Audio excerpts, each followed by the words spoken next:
عقلمند گدھا۔ حکایات رومی۔ بچوں، گدھا فقیر یا مانگنے والے کو کہتے ہیں، اور ہماری آج کی کہانی ایک گدھے کے متعلق ہے۔ ایک دفعہ کا ذکر ہے کہ ایک عقلمند گدھا ایک بادشاہ کے دربار میں پہنچا۔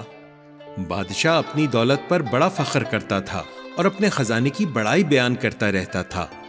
گدھا نے بادشاہ سے کہا، بادشاہ سلامت، میں آپ سے ایک معمولی سی درخواست کرتا ہوں۔ اگر آپ کی اجازت ہو تو آپ میرے کشکول کو سونے کے سکوں سے بھر دیں۔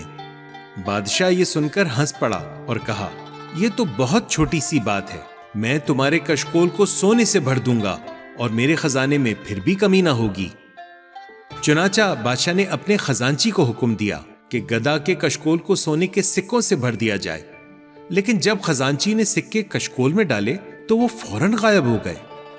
جتنے سکے بھی ڈالے گئے وہ سب کے سب غائب ہو جاتے تھے اور کشکول کبھی بھر نہیں سکا۔ بادشاہ حیران ہو گیا اور اپنے خزانے کا زیادہ سے زیادہ سونا کشکول میں ڈالنے کا حکم دیا، لیکن ہر بار نتیجہ ایک ہی رہا۔ آخر کار بادشاہ کا سارا خزانہ خالی ہو گیا، لیکن کشکول خالی کا خالی رہا۔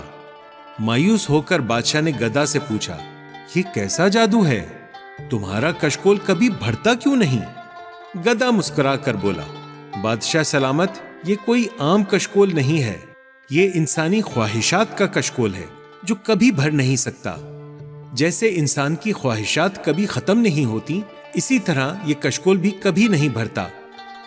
اخلاقی سبق: انسان کی خواہشات لامحدود ہیں اور سچی خوشی اندرونی سکون اور قناعت سے حاصل ہوتی ہے، نہ کہ دنیاوی مال و دولت سے۔